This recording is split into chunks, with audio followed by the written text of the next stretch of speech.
اعوذ باللہ من الشیطان الرجیم بسم اللہ الرحمن الرحیم۔ اقصی اسلامک ایجوکیشن کے معزز سامعین و ناظرین اور امت محمدیہ کی مقدس ماں بہنوں، السلام علیکم ورحمۃ اللہ وبرکاتہ۔ امید کرتی ہوں آپ جہاں بھی ہوں گے اللہ کے فضل و کرم سے خیر و عافیت سے ہوں گے، اور دعا گو ہوں کہ اللہ پاک آپ کو ہمیشہ صحت و سلامتی کے ساتھ پیار و محبت والی، خوشیوں والی، اتفاق اور اتحاد والی زندگی عطا فرمائے، آپ کو کبھی کسی کا محتاج نہ بنائے، آمین۔ سامعین، آج میں آپ کے ساتھ رمضان المبارک کی 23ویں شب کے 4 نوافل شیئر کروں گی جو کہ بہت ہی مجرب ہیں۔ جیسا کہ آپ سب جانتے ہیں کہ ماہ رمضان المبارک کی آخری عشرے میں لیلۃ القدر کی رات موجود ہے۔ 5 تاک راتوں میں لیلۃ القدر کی رات اللہ تعالیٰ نے پوشیدہ رکھی۔ لیلۃ القدر کی بہت ہی زیادہ فضیلت ہے۔ اللہ تعالیٰ نے سورۃ الدخان میں ارشاد فرمایا، اِنَّا أَنزَلْنَا فِي لَيْلَةِ الْمُبَارَكَاتِ إِنَّا كُنَّا مُنذِرِينَ۔ ترجمہ، بے شک ہم نے اسے ایک بابرکت رات میں اتارا ہے، بے شک ہم ڈر سنانے والے ہیں۔ سورۃ قدر میں اللہ تعالیٰ نے فرمایا، اِنَّا أَنزَلْنَا فِي لَيْلَةِ الْقَدْرِ، بے شک ہم نے اس قرآن کو شب قدر میں اتارا۔ وَمَا أَدْرَكَ مَا لَيْلَةُ الْقَدْرِ، اور آپ کیا سمجھے کہ شب قدر کیا ہے؟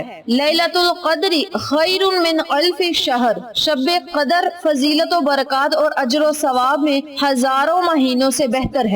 تنزل الملائکۃ والروح فیہا بإذن ربہم، اس رات میں فرشتوں، روح الامین جبرائیل علیہ السلام اپنے رب کے حکم سے خیر و برکت کے ساتھ، ہر امر کے ساتھ اترتے ہیں۔ فیہ حتی مطلع الفجر، یہ رات طلوع فجر تک سراسر سلامتی ہے۔ اللہ تعالیٰ نے شب قدر کی فضیلت کے بارے میں ایک پوری سورت ہی نازل فرما دی، جسے ہم سورۃ القدر کے نام سے جانتے ہیں، جو کہ میں نے ابھی تلاوت فرمائی ہے۔ حضرت عائشہ صدیقہ رضی اللہ تعالی عنہ سے روایت ہے کہ نبی کریم صلی اللہ علیہ وآلہ وسلم نے فرمایا، شب قدر کو رمضان کے آخری عشرے کی تاک راتوں، اور ایک روایت میں ہے کہ رمضان کے آخری 7 راتوں میں تلاش کیا کرو۔ حضرت عبداللہ بن عباس رضی اللہ تعالی عنہ سے روایت ہے کہ حضور پاک صلی اللہ علیہ وآلہ وسلم نے فرمایا، یعنی شب قدر کو رمضان المبارک کے آخری عشرے میں باقی رہنے والی راتوں میں سے 9ویں، 7ویں اور 5ویں رات میں تلاش کیا کرو۔ اس حدیث کو امام بخاری اور بہقی نے روایت کیا ہے۔ حضرت ابو ہریرہ رضی اللہ تعالی عنہ سے روایت ہے کہ حضور پاک صلی اللہ علیہ وآلہ وسلم نے ارشاد فرمایا، جس نے شب قدر میں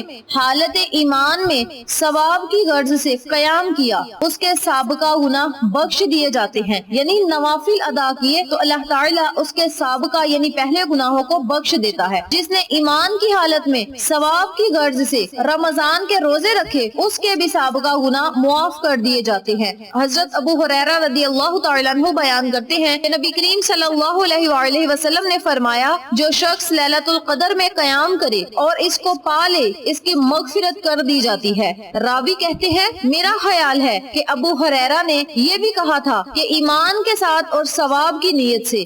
یہ حدیث متفق علیہ ہے اور یہ الفاظ مسلم کے ہیں۔ حضرت عائشہ صدیقہ روایت ہے کہ فرماتی ہیں، میں نے عرض کیا، یا رسول اللہ صلی اللہ علیہ وآلہ وسلم، بتائیے اگر مجھے شب قدر معلوم ہو جائے تو میں اس میں کیا دعا مانگوں؟ آپ صلی اللہ علیہ وآلہ وسلم نے فرمایا، کہو اللہم انک عفو کریم تحب العفو فاعف عنی۔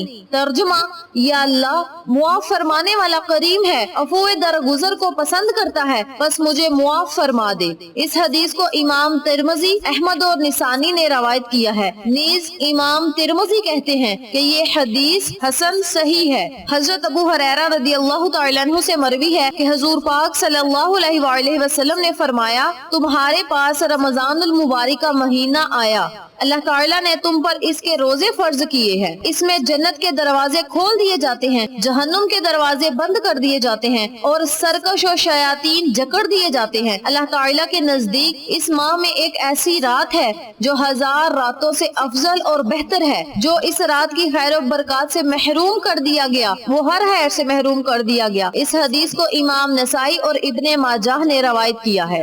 حضرت انس بن مالک رضی اللہ تعالیٰ عنہ بیان کرتے ہیں کہ جب ماہ رمضان آیا تو آقا علیہ الصلوۃ والسلام نے فرمایا جو مہینہ تم پر آ گیا ہے اس میں ایک ایسی رات ہے جو 1000 مہینوں سے افضل ہے. جو شخص اس رات کی خیر و برکت سے محروم کر دیا گیا گویا تمام خیر سے محروم کر دیا گیا. اس رات کی خیر و برکت سے محروم صرف وہی شخص کیا جاتا ہے جو اصلا ہر چیز سے محروم ہو. اس حدیث کو امام ابن ماجہ نے روایت کیا ہے. آپ صلی اللہ علیہ وآلہ وسلم نے بار بار یوں ہی ارشاد فرمایا کہ لیلۃ القدر کی رات بڑی فضیلت والی رات ہے. حضرت انس رضی اللہ تعالیٰ عنہ سے روایت ہے کہ نبی کریم صلی اللہ علیہ وآلہ وسلم نے فرمایا بلا شبہ اللہ تعالیٰ نے لیلۃ القدر میری امت ہی کو عطا کی ہے، اس سے پہلے کسی امت کو یہ نہیں ملی. اس حدیث کو امام دلمی نے روایت کیا ہے. حضرت عبیدہ بن سامت رضی اللہ تعالیٰ عنہ سے روایت ہے کہ انہوں نے عرض کیا یا رسول اللہ صلی اللہ علیہ وآلہ وسلم ہمیں شب قدر کے بارے میں بتائیے. تو آپ صلی اللہ علیہ وآلہ وسلم نے فرمایا یہ رات ماہ رمضان کے آخری عشرے میں ہوتی ہے، اس رات کو آخری عشرے میں تلاش کرو. بے شک یہ رات تاک راتوں یعنی 21ویں 23ویں 25ویں 27ویں 29ویں میں سے کوئی ایک یا رمضان کی آخری رات ہے. جو بندہ اس میں ایمان و ثواب کے ارادے سے قیام کرے اس کے اگلے پچھلے تمام گناہ بخش دیے جاتے ہیں. تو اللہ تعالیٰ نے ہم مسلمانوں کے لیے کتنا بڑا انعام رکھا ہے کہ اس رات کی عبادت کو 1000 مہینوں کی عبادت بہتر اور افضل قرار دیا ہے. تو آپ سب سے گزارش ہے کہ رمضان کے آخری عشرے میں جتنی بھی طاق راتیں ہیں ان میں نوافل ادا کریں، ذکر و ذکار کریں، اللہ کا ورد کریں، آقا دو عالم تاجدار مدینہ صلی اللہ علیہ وآلہ وسلم پر درود پاک کا نذرانہ پیش کریں. تو چلیں اب ہم اپنے مقصد کی طرف چلتے ہیں. وظیفہ ذکر کرنے سے پہلے میری آپ سے گزارش ہے کہ ویڈیو کو آخر تک ضرور دیکھیے گا، اور جن لوگوں نے ابھی تک میرے چینل اقصی اسلامک ایجوکیشن کو سبسکرائب نہیں کیا وہ نیچے موجود لال رنگ کے بٹن کو دبا دیں اور ساتھ موجود گھنٹی کے بٹن کو دبا دیں تاکہ میری ہر نئی آنے والی ویڈیو کی اپڈیٹ آپ تک بآسانی پہنچ سکے. جزاک اللہ. وظیفہ کرنے کا طریقہ اچھی طرح سن لیں، سمجھ لیں اور نوٹ بھی فرما لیں. آپ نے اس عمل کو، اس وظیفے کو 23 رمضان کی شب کو کرنا ہے. کرنا آپ نے یہ ہے کہ آپ نے 4 رکعت نوافل ادا کرنے ہیں. نوافل آپ نے اس طریقے سے ادا کرنے ہیں کہ سورت فاتحہ کے بعد 3 مرتبہ سورت قدر پڑھنی ہے اور 3 مرتبہ ہی آپ نے سورت اخلاص پڑھنی ہے. پھر رکوع سجود چلے جانا ہے. اسی ترتیب سے آپ نے دوسری رکعت بھی ادا کرنی ہے. سلام پھیرنے کے بعد آپ نے اسی جگہ بیٹھ جانا ہے اور 70 مرتبہ آپ نے سوم کلمہ تمجید پڑھنا ہے.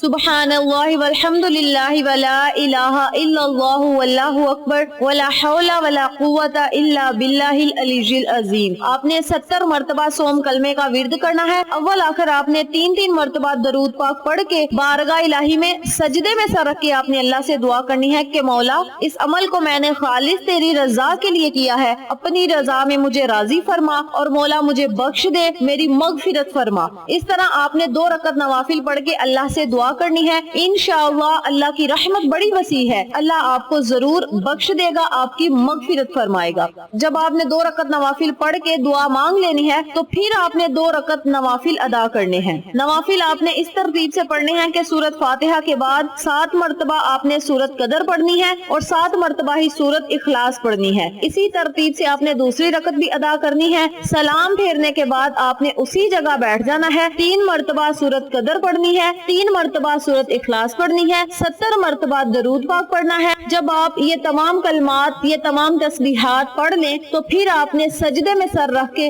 اللہ سے اپنے گناہوں کی معافی طلب کرنی ہے. پہلے 2 رکعت آپ نے نوافل پڑھ کے اللہ سے مغفرت کا سوال کرنا ہے. دوسرے 2 رکعت نوافل پڑھ کے آپ نے اپنے گناہوں سے معافی مانگنی ہے کہ مولا ہمارے تمام کبیرہ صغیرہ گناہوں کو معاف فرما، بے شک تو توبہ کرنے والے کو پسند کرتا ہے. مولا میں توبہ کرتا ہوں، میری توبہ کو قبول و منظور فرما. اس ترتیب سے آپ نے دعا مانگنی ہے. 4 نوافل ادا کرنے کے بعد پوری رات ہے آپ کے پاس، جب مرضی آپ ان نوافلوں کو پڑھ سکتے ہیں. نوافل ادا کرنے کے بعد 1 مرتبہ آپ نے سورت یاسین پڑھنی ہے. اس کے اول آخر بھی آپ نے 1 مرتبہ درود پاک پڑھ کے بارگاہ الہی میں خصوصی دعا کرنی ہے. انشاءاللہ اس عمل کے کرنے سے اللہ کریم آپ کی ہر حاجت کو پورا کرے گا، ہر خواہش کو پورا کرے گا. آپ اللہ سے جو مانگیں گے آپ کو ملے گا. رمضان المبارک کے آخری عشرے کی طاق راتیں جو ہیں وہ بہت ہی بابرکت ہیں. ان راتوں میں آپ جتنے آسانی سے نوافل پڑھ سکیں اتنے پڑھ لیں. 10 پڑھ لیں، 20 پڑھ لیں، 30 پڑھ لیں، یہ آپ کی اپنی مرضی ہے. اس کے علاوہ آپ لیٹ کر بھی اللہ کا ذکر و ذکار کر سکتے ہیں. ہیں, کچھ لوگ بیمار ہیں, وہ نوافل ادا نہیں کر سکتے, تو وہ بیٹھ کے یا لیٹ کے بھی اللہ تبارک و تعالی کا ذکر کر سکتے ہیں. یاد رکھیں, پاک راتوں میں جو بندہ عبادت کرتا ہے, چاہے وہ اٹھ کر کرے یا بیٹھ کر کرے یا لیٹ کے کرے, اللہ کے فرشتے اس کے لیے اتنا ہی ثواب لکھتے ہیں جتنا کہ نوافل پڑھنے والے کے لیے. یعنی جو بندہ بھی عبادت میں مشغول رہتا ہے اس کا ثواب